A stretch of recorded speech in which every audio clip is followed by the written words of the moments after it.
Hello, beloved. Today, I wanted to share with you some thoughts about forgiveness. Because we have a short time together, there's no way that I can in any way be exhaustive when I'm talking about forgiveness. There is a lot to it. Sometimes when I ask people what forgiveness is, their answer makes it sound fairly simple. Something like recognizing someone has done something wrong and forgiving them, uh, releasing them, letting them go. And in some ways, that is the nature of what forgiveness is. It is letting go of that which holds on to us, the wrong that was done to us by others or sometimes by ourselves. The thing that we've done wrong that has alienated the other and has left us blaming and shaming ourselves. Sometimes the hardest person to forgive is ourselves. So I had the opportunity this week to teach a class, a one-off class about forgiveness. When I was talking about healthy relationships, forgiveness is a piece of that. Now, whenever I've taught a class about forgiveness in the past, it's usually 6 to 8 weeks long. And because it's a path, the path toward forgiveness, begins somewhere and ends somewhere else, a place of release. But having sat with these folks who are struggling with various kinds of forgiveness in their lives, I was struck by the fact that, first of all of them said what is absolutely true, that forgiveness is hard. It is a challenge. It's difficult. It's letting go of what some other person has done to you is not simple. Forgiving is not the same as forgetting, because I don't think we forget. It still hangs in there. And forgiving is also not the same thing as saying what was done to us is okay. It's not okay. Forgiveness is letting go of that which was done wrong. One of the hardest things for me when it comes to forgiveness is recognizing that the person I am seeking to forgive need not apologize to me. Let me take just a moment to speak about this, because many people I know disagree with me on this. They believe that in order to forgive someone, they need to ask for forgiveness for you to let it go.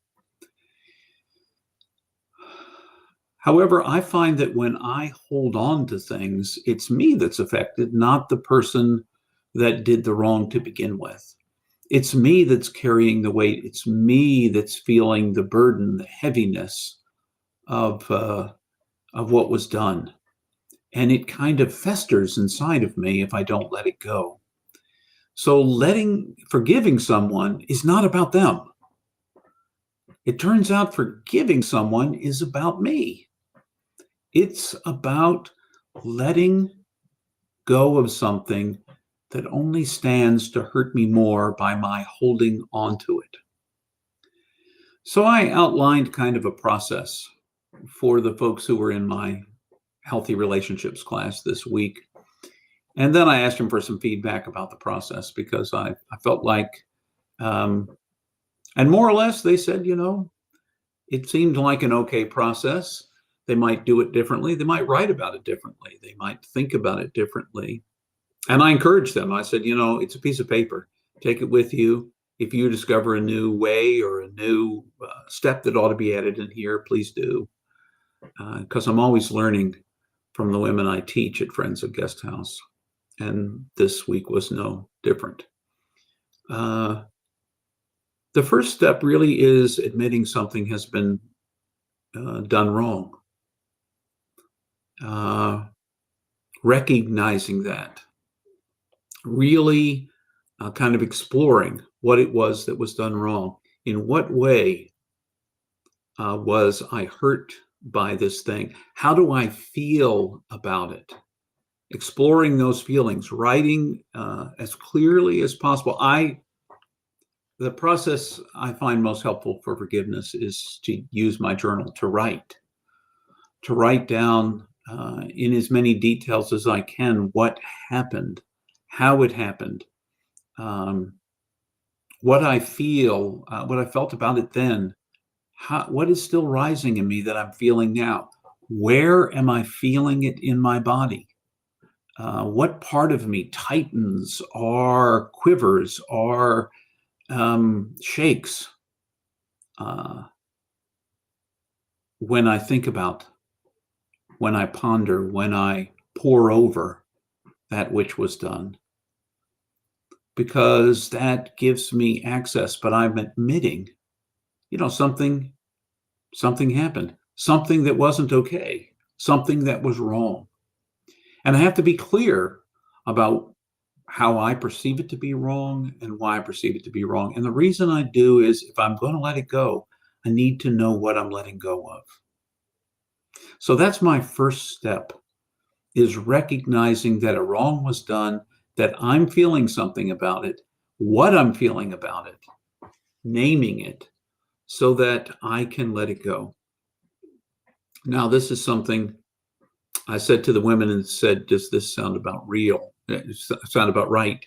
And they agreed with me. We may let go of something right now, and it will come back, depending on how big it is. If somebody ate my piece of pizza out of the refrigerator, I might be a little miffed when I went to get that piece of pizza, but, I'm probably going to let that go pretty quickly. If they always ate my pizza, that'd be another story, but that's another time and another day. It's the bigger things that somebody does that hurts me, physically, or hurts my feelings, or challenges my capacity as a person, that undermines my sense of humanity. It's those things that are not so easy to let go. So I may let them go, only to find they come again. And then I have to practice the exact same thing over again that I just practiced to begin with. I have to practice letting go again. I have to name what it is that's bothering me, and it may be a different aspect. If I'm thinking of a specific event or series of events, it may be some different aspect of it that arises in me that I can feel pulling at me. It may tighten a different part of my body, where it may have been in my belly before, it might be in my fists this time. I try to release that energy from my body, recognize the tightness, and release it. Breathe into it. Recognize that tightness and release it. And then name that aspect that is bothering me this time, that is gripping me this time. And the grip looks different each time, and the way it grips me looks different each time.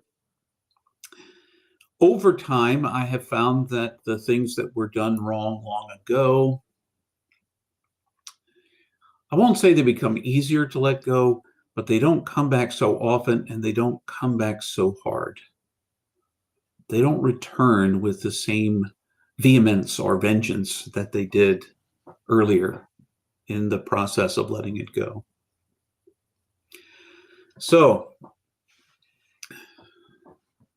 this is certainly not an exhaustive, and by any stretch of the imagination, there are many more steps that I outline to them as possible along this journey and path.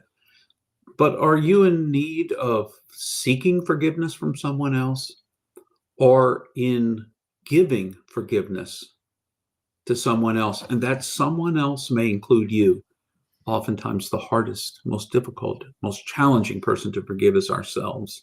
We hold tenaciously to the things we've done wrong, blaming and beating ourselves up for the challenges of our lives. So, if you recognize something that needs to be forgiven, name it. Write about it. Write about it in as much detail as you can. Be as clear about it as you can. Understand the emotions that arise in it. Understand and note where it appears and tightens in your body. How it might make you feel, not just how it makes you feel, but how it makes you feel about yourself. And can you begin, as you recognize and name it, to release it? As you recognize and name it, does it begin to lose some of its power because now you can name it? It's not some unknown, unseen force underneath the surface.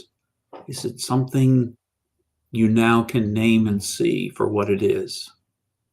And in naming and seeing it, bringing light to bear on it, perhaps you find the beginnings of the path to forgiveness. Perhaps only the beginnings.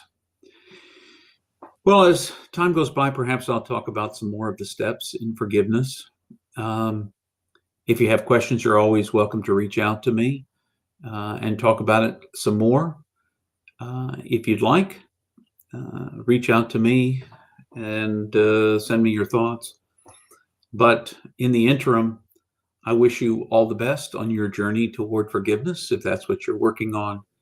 And be gentle, be kind with yourself, and remember you're infinitely precious and unconditionally loved for the gift you already are. Until the next time, I wish you all the best in your journeys.